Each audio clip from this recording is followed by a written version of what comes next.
Hola, buenas noches a todos, bienvenidos de nuevo a este pequeño rincón del cinéfilo y muchísimas gracias por escucharme. Esta noche voy a comentar una película que, debido al número de correos que he recibido, que han sido unos cuantos, pidiéndome que comente por favor, muchas veces pidiéndome hasta por favor que comente este film en la sección de críticas cinéfilas, y debido al gran éxito que ha tenido Spider-Man No Way Home, os voy a comentar esta noche lo que es para mí, y seguramente para muchos de vosotros, la que es sin duda la obra maestra del universo cinematográfico de Marvel.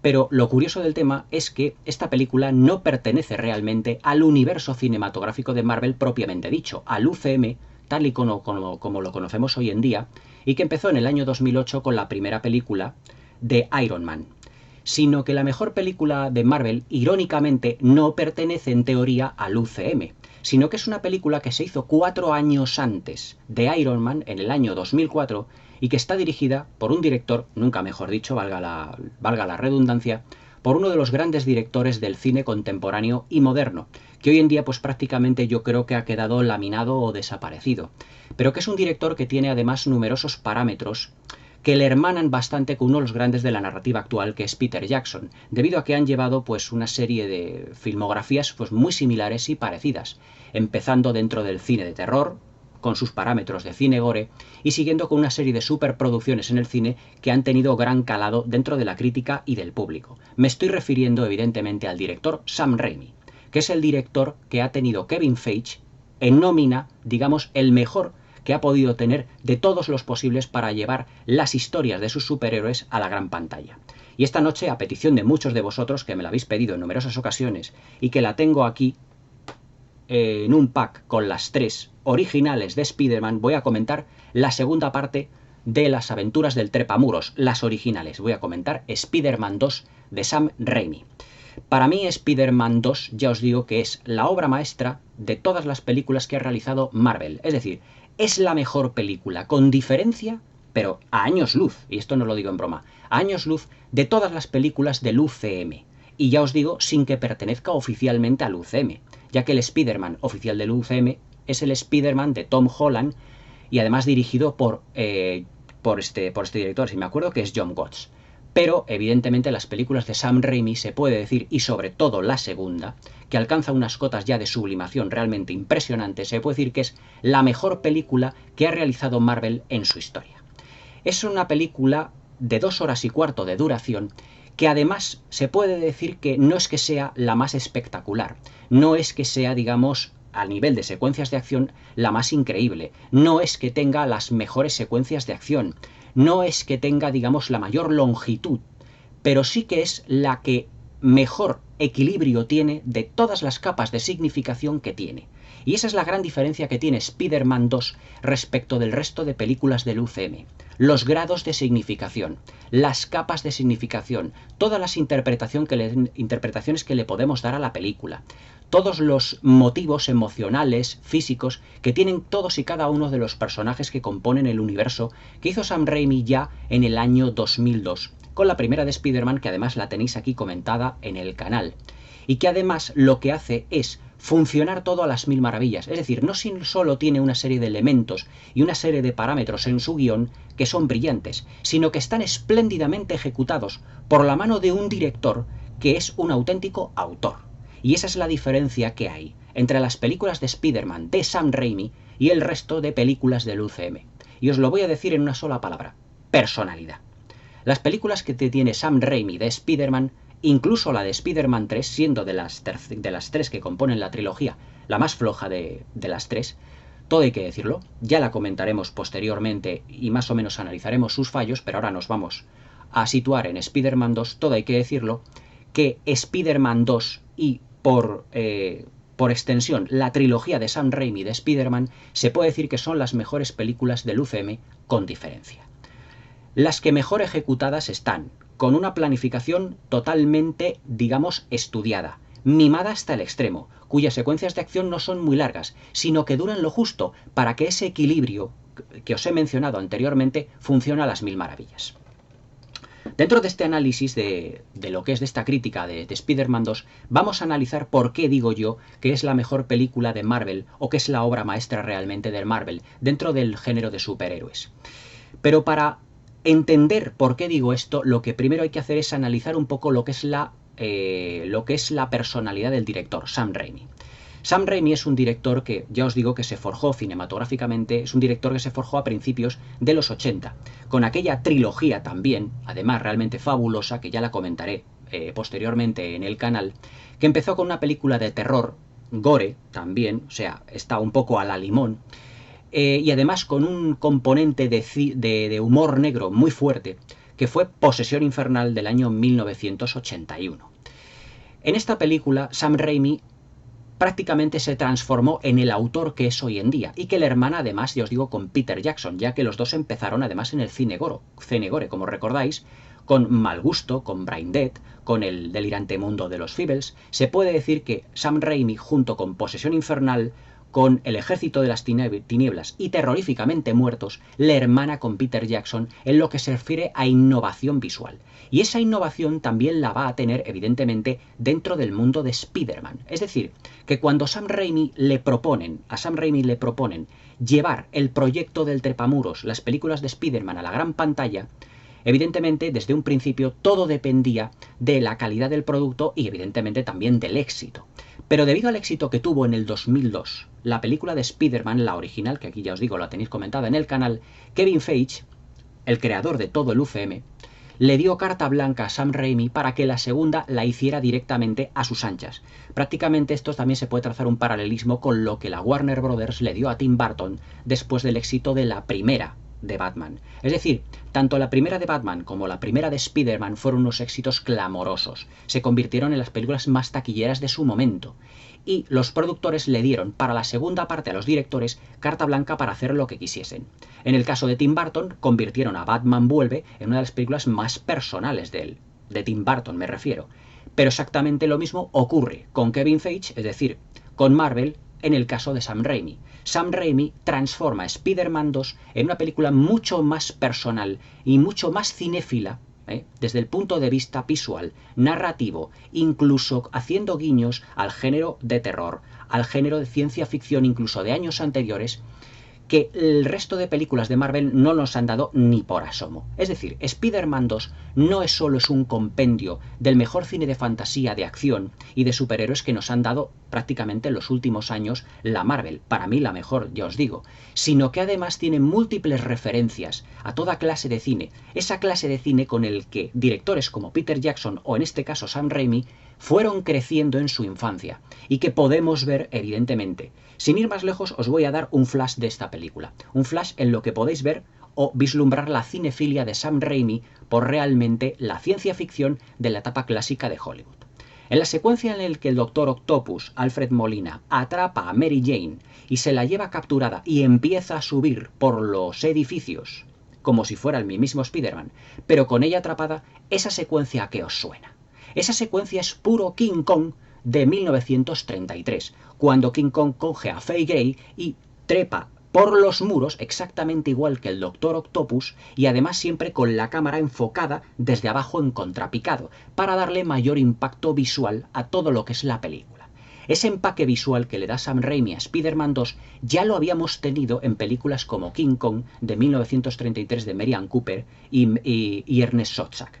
Pero evidentemente esa es la diferencia que tiene Sam Raimi con el resto de directores del UCM, que es un director, Sam Raimi, que planifica teniendo en cuenta o robando elementos de películas que ya han tenido un gran éxito y que han supuesto además un avance visual en su momento. Es decir, al igual que Peter Jackson, Sam Raimi se fija en los clásicos para planificar Spider-Man 2. Se fija muchísimo en las secuencias de acción que sean muy elaboradas, tengan una gran belleza plástica, porque cuando hablemos de la parte técnica yo os comentaré cómo usa los colores Sam Raimi, y además de una manera en el que el anaranjado y el rojo cobran especial protagonismo, y además colores que luego han sido copiados en el UCM, pero no con la gran brillantez de Sam Raimi, y que le aportan una riqueza visual y sobre todo una personalidad absolutamente únicas. También otro de los puntos que tiene además Spider-Man 2 desde el punto de vista cinéfilo, pero ahora desde el punto de vista del propio director, es el uso de la cámara en el que va, por ejemplo, en la secuencia en la que Spider-Man acaba de luchar con el Doctor Octopus en la secuencia del tren, cuando el Doctor Octopus le ha dejado y ha destruido lo que son los frenos, ¿Qué es lo que hace la cámara? Realmente pues ir a toda velocidad hasta la parte en el que la vía del tren, la vía del metro, está completamente parada, donde se ha interrumpido. La cámara va a ras de vía, a toda velocidad, hasta encontrarnos con el fin de vía. Esa cámara que va a toda velocidad realmente es un efecto visual, digamos, prolongado por los efectos visuales, o mejor dicho, más que prolongado, potenciado por los efectos visuales, del mismo efecto que hacía la cámara en Posesión Infernal cuando iba a ras de suelo a toda velocidad hacia la cabaña, desde el bosque hacia la cabaña, donde luego tienen lugar todos esos fenómenos paranormales. Es decir, que visualmente todos los elementos de Sam Raimi que ha conseguido, debido a su filmografía y debido a su cinefilia, los ha aplicado en Spider-Man 2. Todos esos elementos visuales, narrativos, no los tenemos en el UCM, pero porque el UCM no utiliza realmente directores que tengan una gran personalidad, no utilizan directores que sean autores, y que además la Disney no les deja a esos autores, digamos, o a esos directores, proyectar su personalidad. Pero estamos hablando de una película del año 2004, en el que las productoras todavía dejaban a los directores realmente hacer la película que tenían en mente. Y no era la época como hoy que directamente la planificación de la película lo hace una computadora y esa planificación se la da al director y el director tiene que seguir los parámetros de dicha computadora. Por lo tanto, hoy en día se puede decir que las películas no tienen personalidad, al menos las de los superhéroes. Pero eso no ocurría en el año 2004 cuando Sam Raimi rodó esta maravilla. ¿Por qué? Pues porque Sam Raimi, ya os digo, planificó la película a su gusto. Acordaos, por ejemplo, de otra película que tiene Sam Raimi dentro de su filmografía, que fue Darkman. Darkman del año 1990, protagonizada además, si os dais cuenta, vamos, si os acordáis, por Liam Neeson y por Frances McDormand, en el que es un personaje que tiene una serie de grandes problemas para poder capturar pues a todas las personas, a todos los malhechores, a todos los villanos que le han desfigurado el rostro. Pero es que en la película de Spider-Man 2, si os dais cuenta, lo que tenemos es un personaje que es Peter Parker que tiene muchos problemas también para conciliar su vida amorosa, su vida profesional, su vida estudiantil, es decir, la película de Sam Raimi, y aquí tenemos una de las capas de significación, es eminentemente una película de personajes con una serie de problemas que tendrán que ir subsanándose o evolucionando a medida que también vaya evolucionando el arco argumental del personaje principal, en este caso Peter Parker. Si en Darkman lo que teníamos además era Liam Neeson, que veía muy poquitas veces a su amada, a su enamorada, que era Frances McDormand, aquí ocurre exactamente lo mismo. Pero aquí va un paso más allá Sam Raimi, dentro de lo que es el guión de la película. Y lo que hace es meternos un conflicto emocional. Un conflicto emocional que tiene realmente Peter Parker, al que él está dudando durante toda la película o hasta cierto tramo de la película si continuar siendo Spider-Man o continuar siendo Peter Parker. Es decir, el personaje de Tobey Maguire, es decir, el Peter Parker realmente está entre dos polos, en continuar con su vida o con sus sueños o hacer realidad los sueños de otros. Como en esa secuencia, por ejemplo, en la que Peter Parker, después de hacer una cabriola para que un coche le iba a pasar prácticamente por delante y le destroza la moto, le dice uno de los niños que está en el paso de cebra, mismamente en la acera, dice, ¿cómo has podido hacer eso? Dice Peter Parker, dice, pues comiendo muchas verduras. Y dice, ahí va, eso es lo que me dice mi madre y nunca la he hecho caso. Es decir, que esas secuencias que nos la da, además, Sam Raimi a pinceladas en la película para que nos demos cuenta por dónde van a ir los tiros en la evolución de los personajes, lo que nos está diciendo es que Peter Parker está dudando si seguir realmente con su vida o realmente seguir siendo Spider-Man. Porque al principio de la película lo que vemos, prácticamente en el primer tercio del film, es a Peter Parker con una serie de problemas, incluso emocionales.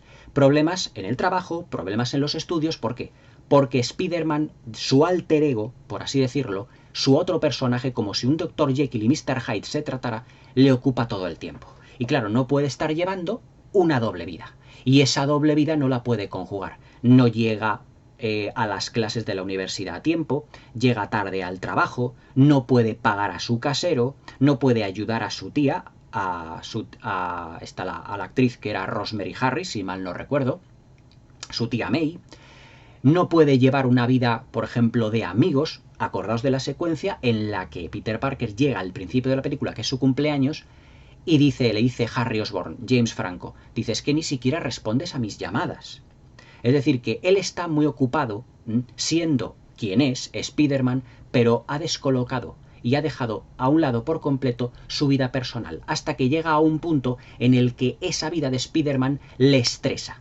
Y le estresa en el punto en el que en esa secuencia que vemos en las que no puede lanzar realmente la red. ¿Por qué? Porque desde el punto de vista emocional es lo que está afectando a Spider-Man y a Peter Parker.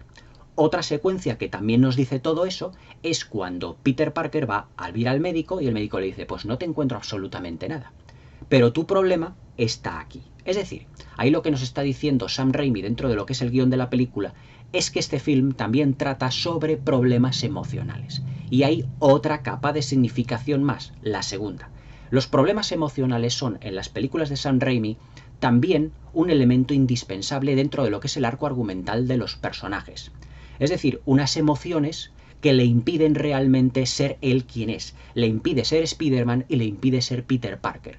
Hasta tal punto que él es incapaz, muchas veces, de declarar su amor por Mary Jane. Y Mary Jane es otro de los elementos y tercera capa de significación que tiene el film. Es Spider-Man 2 una película ya no solo de emociones, es una película sobre enamorados.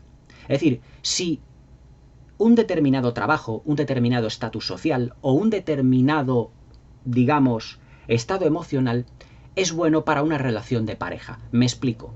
Cuando él está muy ocupado siendo Spider-Man, se puede decir que desatiende su vida como Peter Parker. Y si desatiende su vida como Peter Parker, también está desatendiendo su amor por Mary Jane. Aunque luego, a lo largo de la película, él sabe perfectamente que si Mary Jane es su novia, sus enemigos irán a por Mary Jane. Y por eso la va rechazando. Pero todo ello porque realmente él emocionalmente no está totalmente ubicado y centrado donde tiene que estar. Hay una secuencia en la que él intenta deshacerse de ese estrés emocional y pretende dar un salto, que empieza a correr por el tejado, pretende dar un salto tremendo, no le funcionan tampoco las mallas ni las redes en los brazos y se da un batacazo tremendo contra el suelo. Además, unos golpes contra los coches y se levanta y se agarra un poco el lateral como diciendo, ¡ay, vaya, qué dolor que me he hecho! Es decir, a Spider-Man no le hubiese ocurrido eso. Es como si los poderes de Spider-Man, realmente lo que nos está diciendo Sam Raimi, dependieran de la estabilidad emocional y sentimental de Peter Parker. Es decir, como lectura principal de la película podemos decir que Spider-Man 2 es una película, desde el punto de vista de Peter Parker, un film intimista. Un film intimista porque trata de los sentimientos y de las emociones de Peter Parker. Y fijaos que hasta ahora no se ha hablado prácticamente en profundidad de ninguna secuencia de acción. ¿Por qué? Porque Spider-Man 2, y ese es el punto que la hace a esta película superior al resto del UCM, es que Sam Raimi ha sabido balancear perfectamente en una ecuación, como diría el arquitecto de Matrix Reloaded, creo que ya es la segunda vez que lo menciono, balancear perfectamente lo que son las secuencias de acción típicas de una película de superhéroes con también las secuencias emocionales y por lo tanto el desarrollo argumental de los personajes de la misma. Es decir, para que toda película funcione, incluso las de superhéroes, de todos los géneros habidos y por haber, tiene que haber un arco argumental, unos personajes bien definidos y que evidentemente no se dejen llevar por arquetipos, que es lo que ocurre con las películas de superhéroes de hoy. Que todos son arquetipos, son personajes planos, son personajes que no tienen profundidad. Pero Sam Raimi, que es muy inteligente, es un director inteligente, sabe darle una tridimensionalidad a sus personajes para que no solo nos parezcan convincentes, sino que además perfectamente nos podamos identificar con ellos. Porque los problemas que tiene Peter Parker los podemos tener cualquiera de nosotros dentro de nuestra vida. Nos puede ir mal en los estudios, nos puede ir mal en el trabajo, nos puede ir mal en el amor, podemos tener desequilibrios emocionales, podemos tener cierto desequilibrio sentimental, pero realmente si lo que hacemos es ir encauzando poco a poco nuestra vida y saber ver lo que realmente queremos y tenerlo presente en todo momento, sabremos encauzarlo, que es lo que hace realmente Peter Parker en la película. Pero claro, el punto de inflexión realmente de esta película es Mary Jane. Es decir, es su amor por Mary Jane lo que está interponiéndose realmente en todos los problemas emocionales de Peter Parker. La secuencia, por ejemplo, desde el punto de vista de Peter Parker, en el que quiere ir al teatro, llega tarde, y en esa secuencia tan humorística, Bruce Campbell, haciendo un cameo en esta película, le dice que no puede entrar al teatro, ese digamos que es uno de los puntos de inflexión de Peter Parker, como diciendo, he prometido a Mary Jane que iba a ver realmente su obra de teatro, porque ella se ha convertido en una actriz, se puede decir que ha cumplido el sueño que tenía, pero que no ha llegado a tiempo. Y evidentemente un teatro no es un cine, que puedes entrar a la hora que tú quieras. Una vez que los actores de teatro están, digamos, en plenas tablas, nadie puede entrar porque evidentemente pues les puede distraer y por lo tanto no seguir con la evolución de lo que es la obra de teatro en sí misma. Y Bruce Campbell le dice, abróchese bien la corbata, lo que es abróchese bien el nudo de la camisa, el nudo de la corbata, vístase un poquito, arréglese un poco mejor, y lo dice, perdón, las entradas, le da las entradas, dice, pero al final todo eso no sirve para nada, porque le dice, lea usted el cartel. Además, Bruce Campbell en un gesto muy cómico le hace así con la mano, como diciendo, lea el cartel porque no se puede decir nada. Y el cartel dice, una vez que ha empezado lo que es la obra de teatro, no se admiten entradas de más personas para ver la misma. Por lo tanto, él tiene que quedarse fuera, evidentemente decepcionando a Mary Jane, que en una secuencia justamente posterior a todo esto, ve que la silla, ese asiento está vacío. Es decir, Mary Jane, que luego hablando con Peter Parker se lo dice, es que yo estoy harta de que tú seas en mi vida un asiento vacío. Es decir, lo que quiero es que ese asiento esté lleno. Es decir, es un símil realmente inteligente de lo que ha sido su relación de amistad, incluso amorosa, con Peter Parker hasta ahora. Una silla que ha estado ahí presente, pero que realmente lo que ha faltado ha sido el propio Peter Parker. La silla para Peter Parker siempre ha estado. Es decir, Mary Jane simboliza la silla. Y realmente Peter Parker es la persona que no ha estado allí. Por eso al final de la película le dice, yo siempre he estado a tus puertas, siempre he estado delante de ti. Además que en esta película vemos uno de los elementos que yo nunca me imaginase, que iba a estar dentro de una película de superhéroes, y era el concepto de la novia a la fuga. Mary Jane, evidentemente, como sabemos en la película, se compromete con un astronauta, menudo nivel, con un astronauta, y da de lado un poco a Peter Parker, porque Peter Parker no termina, evidentemente, de poner orden a su estado emocional y tampoco a decidirse porque Mary Jane sea su novia, porque tiene miedo de que sus enemigos vayan a por ella.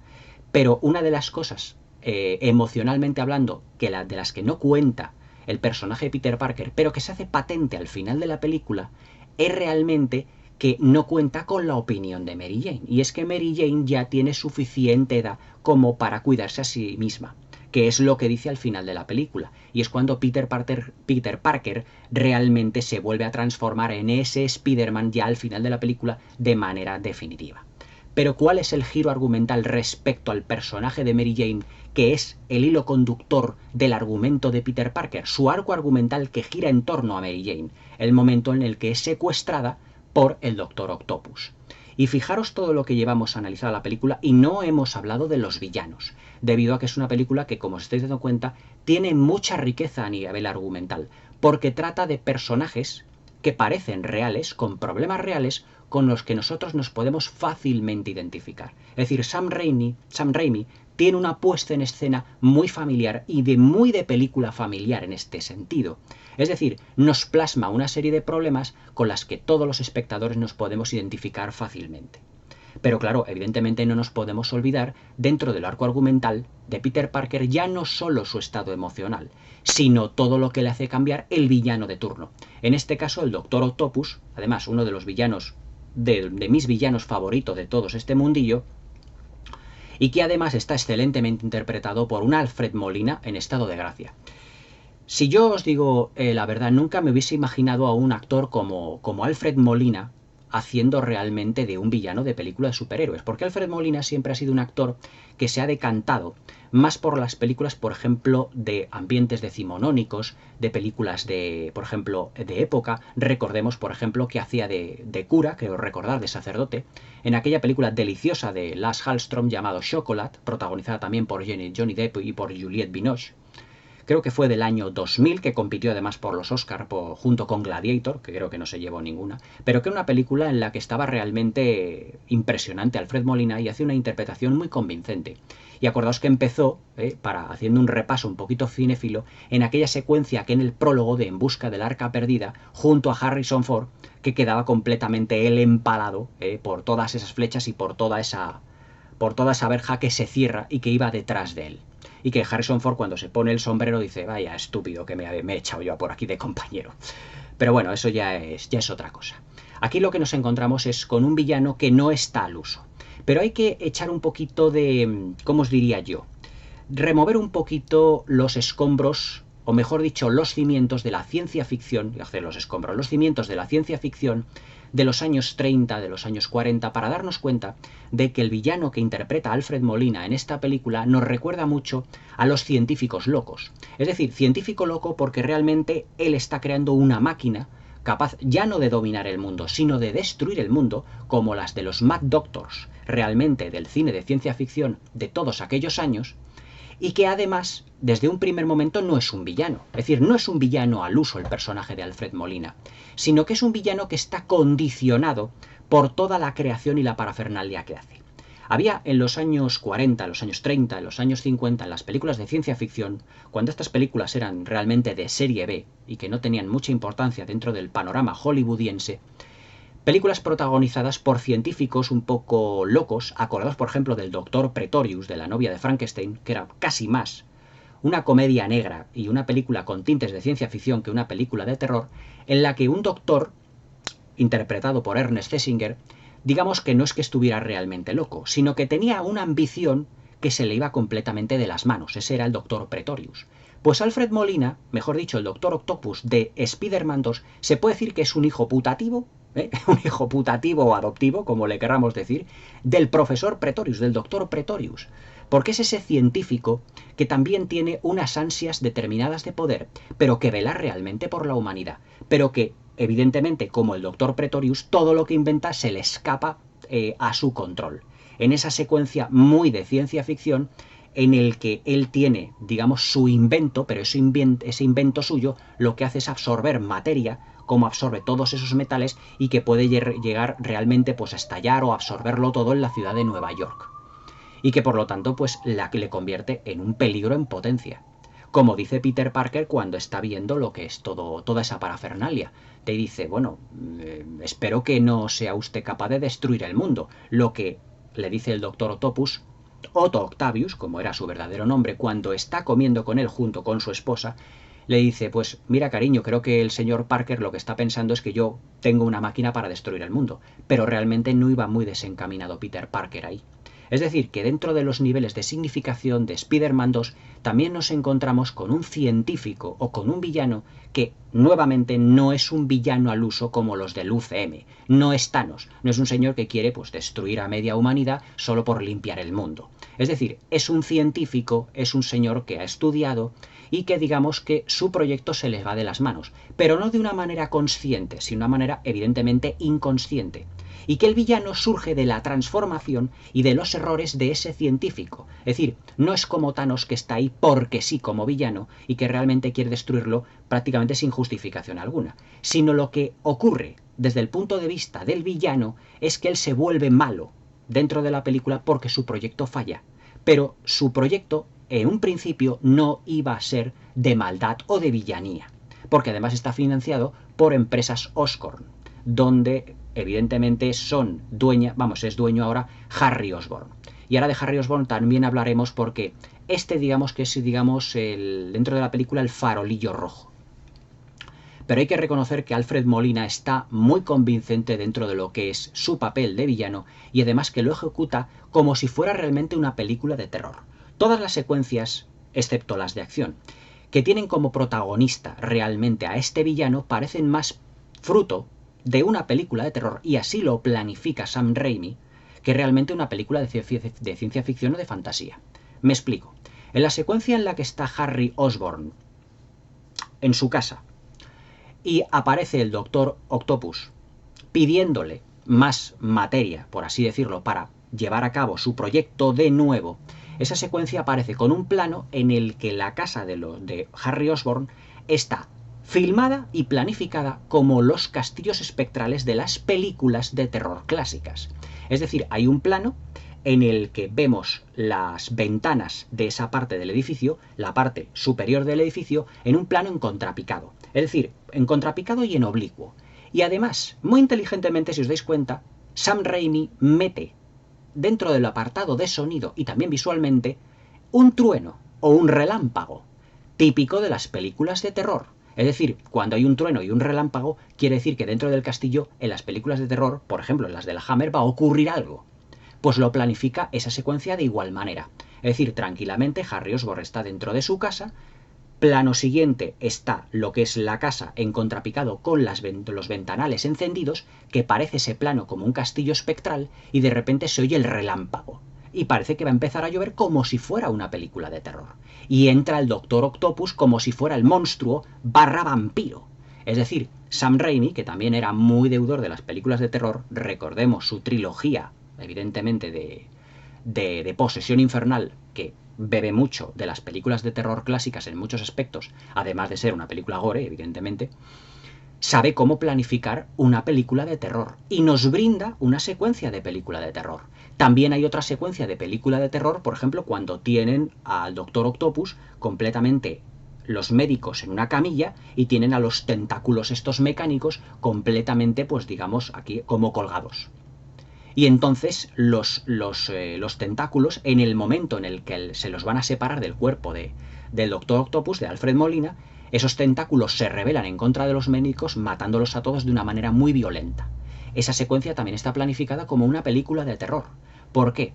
Porque tenemos primeros planos de los médicos, de las enfermeras gritando, luego tenemos planos en los que esos tentáculos se mueven de una manera muy agresiva. Es decir, Sam Raimi sabe cómo planificar una película de terror. Por lo tanto, hoy hay otra capa de significación que tiene Spider-Man 2, que tiene elementos no solo sacados de un cine de ciencia ficción ya más clásico, sino que también bebe de elementos de una película de ciencia ficción y de terror.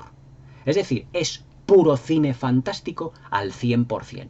Y eso es otra de las cosas que no tiene el UCM hoy en día ni de lejos. Es decir, un director que sepa darle el embalaje, digamos, no solo de película de acción, sino el embalaje con pinceladas de ciencia ficción, con pinceladas de terror y evidentemente con pinceladas de un estado emocional de los personajes que irá cambiando y o evolucionando a lo largo de toda la película. El villano de turno también es un elemento catalizador del cambio que tiene realmente Peter Parker. Porque acordaos de la secuencia en la que está hablando en la cafetería con Mary Jane, que él utiliza las gafas. Y en esa secuencia las gafas van a ser el principal protagonista. Él, a través de las gafas, de repente ve, digamos, por el cristal, que un coche se abalanza sobre la cafetería. Y con sus reflejos de arácnido, agarra a Mary Jane y la salva de todo ese destrozo. Y en ese momento es cuando aparece el Doctor Octopus, coge a Mary Jane y empieza a subir con ella, atrapándola, por los edificios cual King Kong que os he mencionado anteriormente. Otra nueva pincelada al cine de ciencia ficción y fantasía de los años 30. Y en ese momento pasamos a un plano en donde Peter Parker, a través de las gafas, ve borroso. Eso quiere decir que emocionalmente ya sabe que lo que tiene que hacer en ese momento es rescatar a Mary Jane, o hacer todo lo posible por Mary Jane, porque ella realmente es la columna vertebral de sus emociones.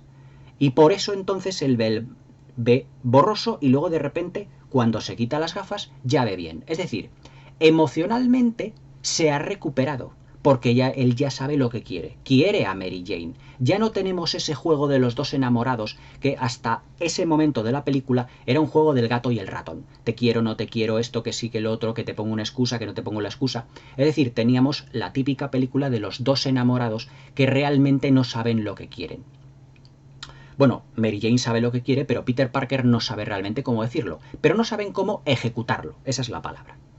Y entonces, pues Peter Parker se quita las gafas y nuevamente las gafas vuelven a ser protagonistas, porque las deja en el suelo, las deja tiradas en el suelo y se ve como uno de los cristales digamos que uno de los cristales de lo que es las gafas se desacopla de lo que es la montura y cae. Por lo tanto, fijaos cómo juega Sam Raimi también con unos elementos, con unos planos de detalle que hacen en sí ser protagonistas de la secuencia, las gafas. A través de las gafas ve el coche que se aproxima de ello. Con las gafas ve borroso, que luego se quita, en el que ve bien y por lo tanto vuelve a recuperar sus poderes. Y luego, dejando las gafas, es cuando él deja realmente la vida normal que tenía Peter Parker y vuelve a ser definitivamente Spider-Man. Es decir, Sam Raimi es un director que visualmente es capaz de jugar con elementos de la escenografía para hacer evolucionar sus personajes. Otro elemento que no tenemos en el UCM ni de lejos. Es decir, Sam Raimi es un director que sabe jugar y que sabe equilibrar muchos elementos distintos dentro de su película para aportarnos realmente, pues, ya no solo un gran espectáculo, sino también una evolución de personajes que sea notable desde cualquier punto de vista que lo veamos. Es decir, Sam Raimi lo que aporta al universo de Spider-Man realmente es una gigantesca personalidad, todo hay que decirlo. Una personalidad que no tienen el resto de directores. Pasando ya a lo que es la parte... Bueno, antes de pasar a la parte técnica, tengo que hablar de lo que es el farolillo rojo que os he dicho anteriormente. Y es el personaje de Harry Osborn, quizá el personaje más desdibujado de toda la película. Porque argumentalmente, tanto el villano, tanto Alfred Molina como Peter Parker, Tobey Maguire como Kirsten Dunst, la actriz que hace de Mary Jane, todos tienen una evolución. Incluso su tía May, Rosemary Harris, que también pasa no solo por una serie de momentos emocionalmente, como todos los personajes, porque ya digo que los elementos emocionales son la base fundamental de esta película, sino que también económicamente pasa por momentos realmente complicados. Su casa va a ser embargada, va a tener que mudarse, que todo eso ya lo veríamos posteriormente sus consecuencias en la tercera de Spider-Man. Pero el personaje de Harry Osborn, aquí James Franco, digamos que es el personaje que está más desdibujado.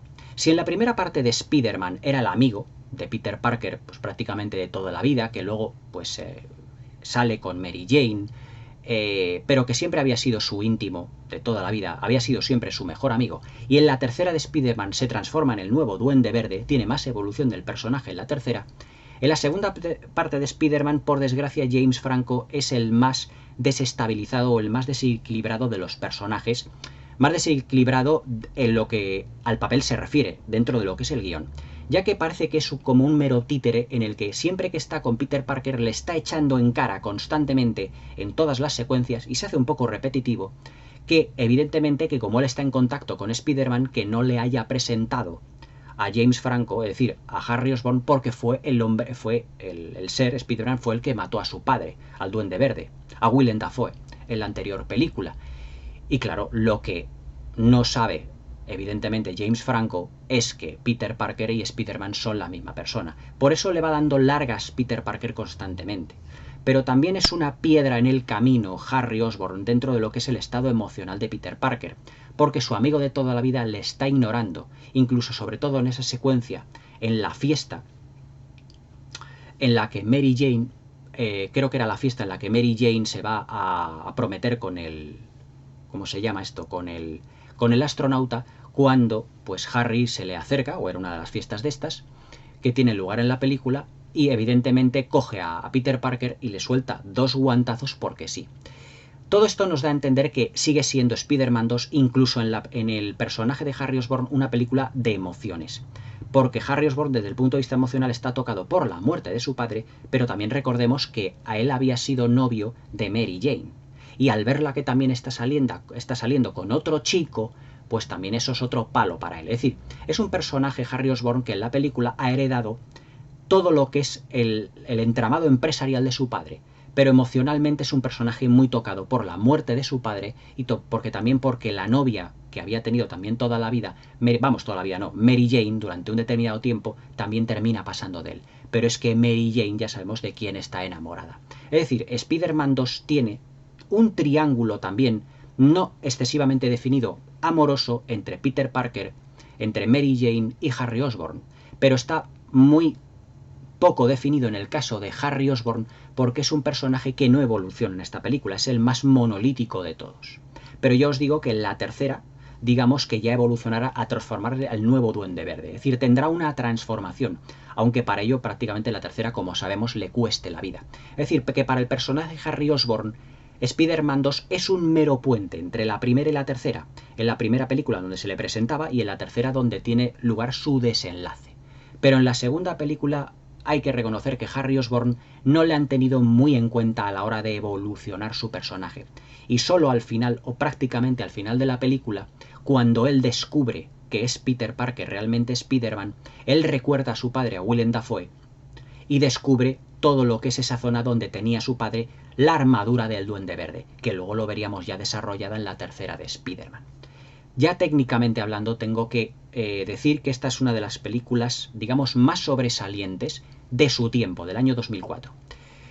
Spider-Man 2 ganó el Oscar a los mejores efectos visuales dentro de la cosecha de películas del 2004.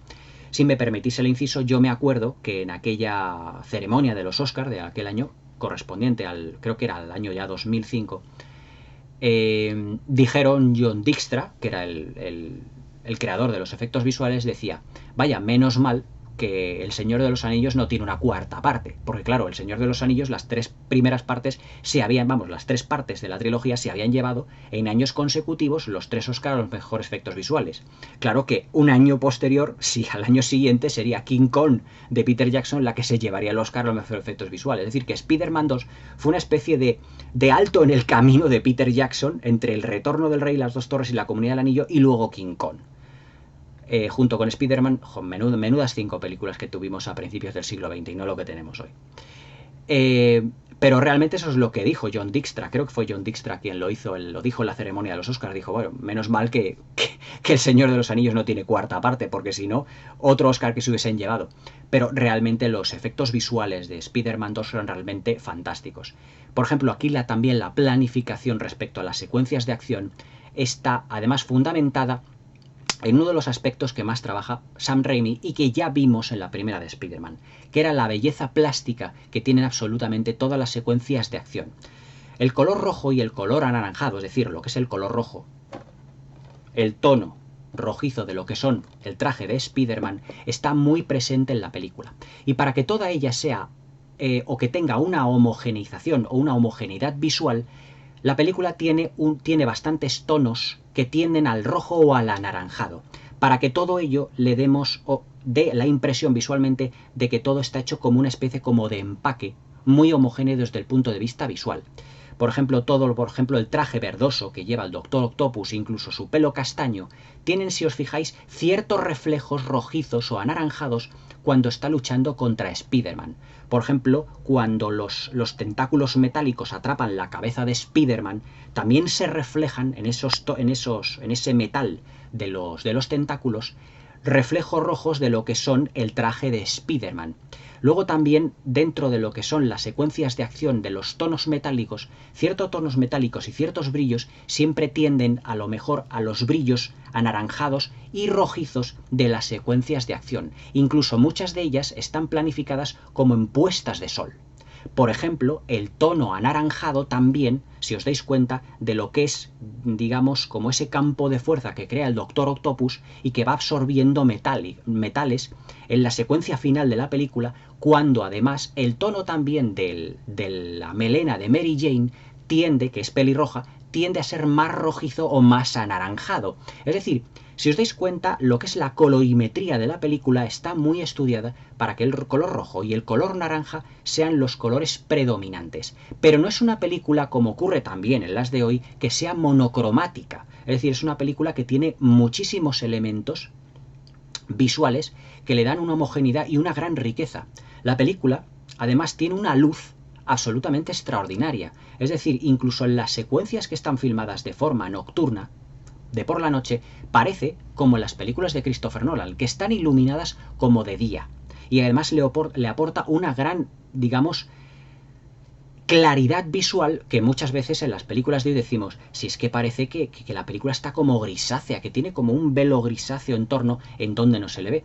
Cosa que os comenté, por ejemplo, cuando hice la reseña de Dune, que parece que Denis Villeneuve había planificado las secuencias en tonos monocromáticos y como con un halo de gris como de capa gris que lo rodeaba absolutamente todo. Pero es que esto no ocurre en las películas de Spider-Man de Sam Raimi, sino que todo tiene una claridad y una belleza plástica, en lo que se refiere a los tonos, tan vivos, porque realmente están muy saturados. Es decir, en contraposición a la desaturación de los colores y de la fotografía de hoy en día, las películas de Sam Raimi tienen un color muy fuerte, muy llamativo, para que todos los elementos en pantalla se vean realmente bien.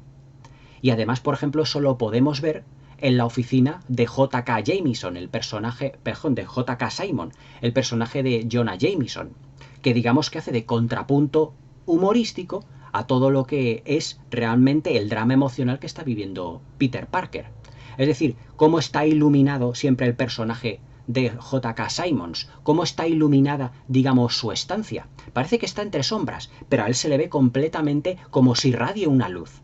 Pero también al ser uno de los personajes cumbre de la primera de Spider-Man, porque le aportó un sentido del humor especial, ese sentido del humor, digamos, tan, no voy a decir refinado, pero a la vez sutil y tan inteligente, lo sigue teniendo en la segunda película de Spider-Man. Es decir, otro de los elementos en las que el UCM fracasa completamente hoy es en el sentido del humor, un sentido del humor chabacano, un sentido del humor que está metido con calzador, que destruye todas y cada una de las secuencias planificadas. Todo ese sentido del humor lo que hace Sam Raimi muy inteligentemente es condensarlo en un personaje, y que luego ese personaje tenga un pequeño protagonismo muy puntual, pero muy bien dosificado a lo largo de la película, para que nos sirva como contrapunto a las secuencias de acción y también como contrapunto al drama emocional de los personajes. Es decir, todo está muy bien balanceado. Volvemos a lo mismo de siempre. El equilibrio que tiene Sam Raimi dentro de esta película. Un equilibrio que ya no solo depende del estado emocional de los personajes y de su crecimiento argumental, un equilibrio que no solo depende de las secuencias de acción estupendamente planificadas y además con la duración justa. No son secuencias de acción que se alarguen en el tiempo, teniendo evidentemente tanto protagonismo que fagociten a los personajes. Sam Raimi sabe cuándo, dentro del montaje, decir corten en la secuencia de acción y meter otra secuencia de personajes. Es decir, las secuencias de acción sirven como contrapunto al estado emocional de los personajes, pero a la vez sirven para hacerlos también crecer. La secuencia de acción, por ejemplo, de lo que es el metro, cuando a Peter Parker le dejan completamente solo el Doctor Octopus y tiene que parar el metro, él prácticamente con sus telas de araña lo consigue parar al borde prácticamente casi del precipicio. Pero luego, ¿qué pasa? Que se desmaya, es decir, ha llegado al límite de sus fuerzas. Pero claro, hay una secuencia en donde Peter Parker se da cuenta de que el pueblo en sí, es decir, toda la gente, agradece mucho toda la ayuda que está sintiendo y toda la ayuda que ellos necesitan. Y entonces cuando se levanta, sin la máscara, le dicen, no te preocupes, no se lo diremos a nadie. Aunque aquí yo no me explico por qué lo de no se lo diremos a nadie, porque no saben el nombre del personaje. Pero ellos ya han visto la cara de Spider-Man.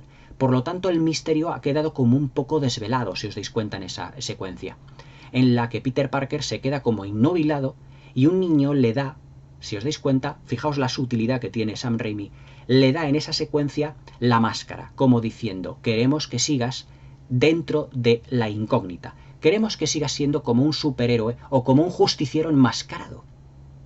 Es decir, no queremos saber realmente quién eres, pero lo que nos importa es lo que estás haciendo por esta ciudad.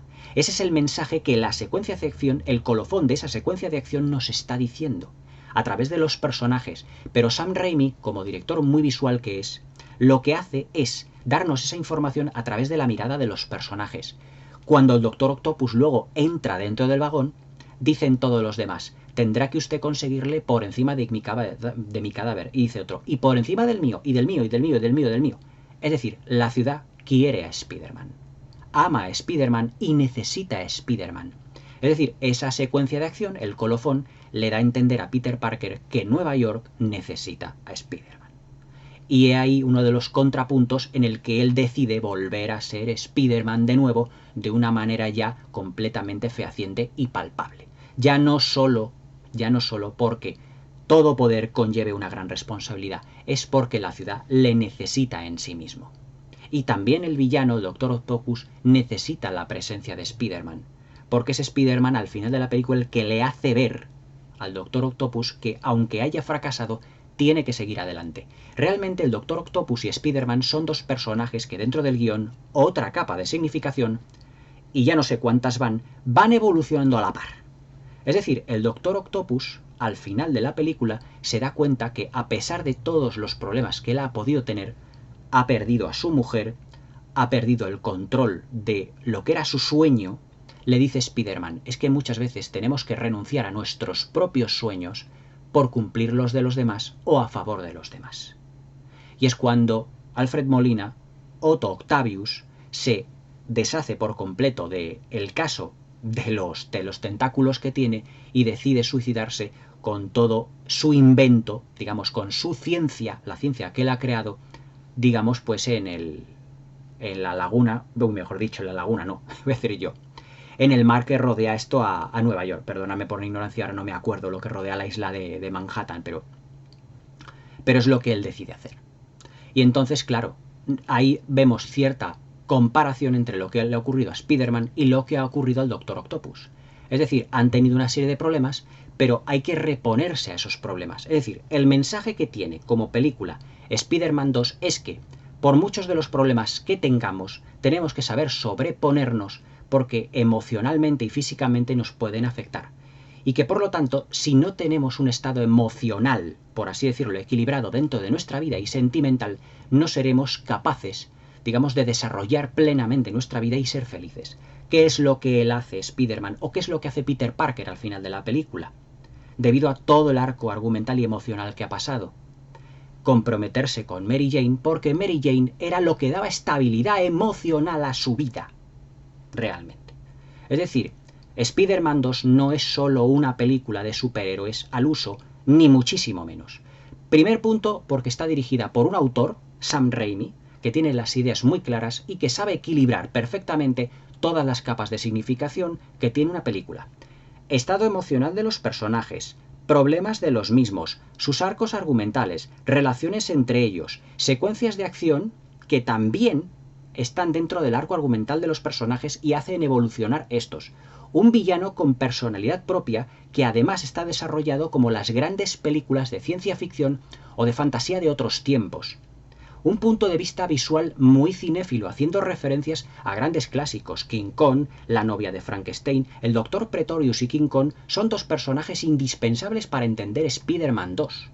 Pero es que además Sam Raimi no solo toma prestados estos elementos, sino que los transporta a su universo y los hace suyos. Y eso es realmente el motivo por el cual yo creo que Spider-Man 2, por el gran equilibrio que tiene emocional de los personajes, intimista de los mismos, grandes secuencias de acción, grandes efectos visuales, belleza plástica, un montaje equilibrado, que dentro de sus 2 horas y cuarto de duración sea una película perfectamente equilibrada, que nos habla de la vida misma, que nos habla de los problemas que podemos tener o que podemos llegar a tener, y que nos habla que evidentemente tenemos que sobreponernos y tener en cuenta los sentimientos de los demás y el punto de vista de los demás. Por eso Spider-Man 2 es una película exponencialmente superior a todas las películas del UCM. Es decir, la mejor película de Marvel, la obra maestra de Marvel, se hizo cuando todavía el UCM ni existía. Se hizo en el año 2004. Tiene un nombre, se llama Spider-Man 2 y tiene un director que es Sam Raimi. Hoy en día ya Sam Raimi evidentemente ya no hace películas para el UCM, porque debido a su personalidad como director no iba a tragar con todas aquellas cosas que hemos hablado ya tantas veces en otros tantos vídeos, es decir, la corrección política, la inclusividad y todo esto, que seguramente él pudiese o no pudiese tener en cuenta en su película. Pero evidentemente ningún productor le iba a decir a Sam Raimi que una computadora, un ordenador, iba a planificar su película. Ni muchísimo menos. Porque él planifica su propia película en base a sus conocimientos cinematográficos, en base a su cinefilia, en base a clásicos del cine fantasía de ciencia ficción y por lo tanto nos da una película muy homogénea, que tira de cinefilia, que tira de cine clásico y que además es muy original y visualmente es una auténtica belleza de verla. Spider-Man 2 de Sam Raimi con Tobey Maguire, con James Franco, con Alfred Molina, con Rosemary Harris y con Kirsten Dunst.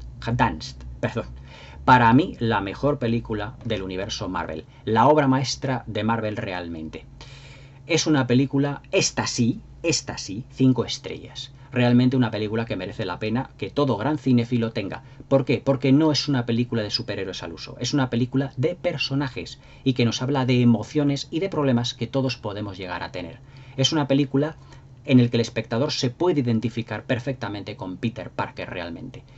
Y el más claro ejemplo de todo ello es cuando Peter Parker está en el suelo del tren después de la batalla con el Doctor Octopus y un señor mirándole a la cara le dice: fijaos, si no es más que un chaval.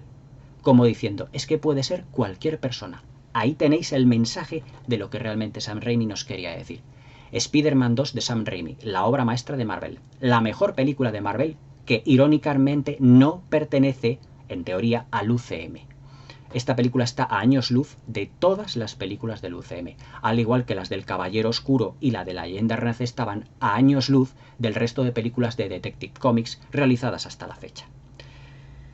Spider-Man 2, todas las que me habéis pedido la película, aquí la tenéis, comentada en toda su extensión y analizada. ¿Por qué? Porque yo creo que es una película que merece la pena comentar. Esta sí, de superhéroes, merece la pena comentar, porque tiene muchas lecturas y muchas capas de significación. Y eso es lo que diferencia las obras maestras de lo que no son, que tiene muchos puntos de significación y muchas capas en la que podamos interpretar o vislumbrar la película. Espero que os haya gustado la crítica, el análisis, espero que os suscribáis al canal, que le des a la campanilla para que no os perdáis ninguno de mis nuevos vídeos y nos vemos en el próximo, iba a decir en el próximo programa, en el próximo vídeo. Ya veremos a ver qué película más comentamos. Espero que tengáis una buena velada y hasta mañana.